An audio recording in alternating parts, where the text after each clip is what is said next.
네, 우리의 몸은 수많은 척추뼈 마디가 마치 톱니바퀴처럼 튼튼하게 연결되어 있어서 안정적으로 신체의 하중을 견딜 수 있겠는데요. 이 중에 하나라도 제 위치를 잃게 되면 문제를 일으킬 수 있습니다. 그 대표적인 질환이 바로 척추 분리증인데요.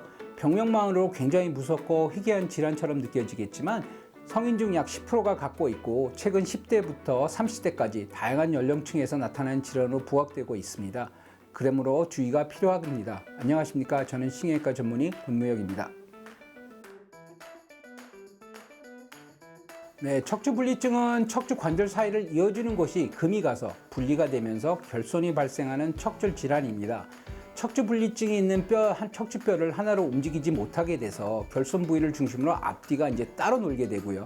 마치 톱니바퀴가 어긋난 것처럼 척추뼈의 안정성에 문제가 생기는 겁니다.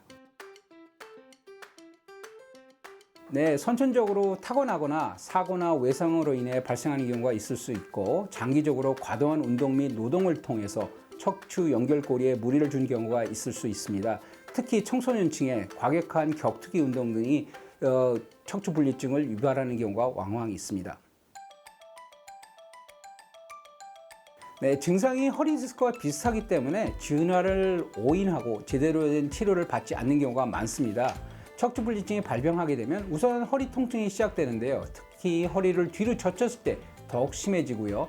또한 다리로 뻗치는 듯한 방사통을 동반하면서 이 때문에 일반적인 보행이 어려움을 겪을 수 있습니다.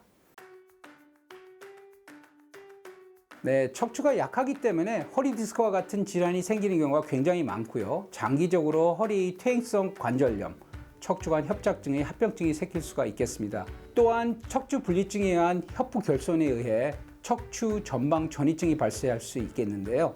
이는 이제 뼈가 앞으로 튀어나오면서 뒤쪽으로 가는 신경이 꺾이게 되는 경우가 될 수 있겠습니다.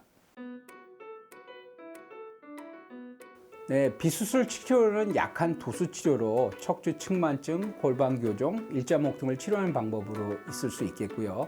척추 기능 검사를 통해서 치료 가능 적절성 및 척추체의 가해지는 외력을 조절하고 척추 소관절 및 주위 조직들이 가해지는 반복적인 미세 외상을 감소시켜서 손상을 근본적으로 치유하고 척추를 안정화시키는 치료 방법을 사용해 볼 수가 있겠습니다. 네, 간혹 요통이 너무 심해서 너무 자주 발생하는 경우 척추 전방 전이증이 진행되는 경우에는 수술적 방법을 적용할 수 있습니다. 이런 경우에는 이제 척추 분리증의 원인 부위인 추궁의 골 결손 부위에 의해서 협선 부위에 뼈를 직접 연결하는 수술을 시행하게 되는데요. 디스크가 건강하다면 골절 부위 연결 수술을 시행하고 만약 디스크가 이미 상한 상태라면 골 결손 부위를 직접 연결하는 대신에 분리증이 있는 척추뼈를 인접한 척추뼈와 융합시켜서 척추뼈가 안정성을 시행해주는 수술을 사용하게 됩니다.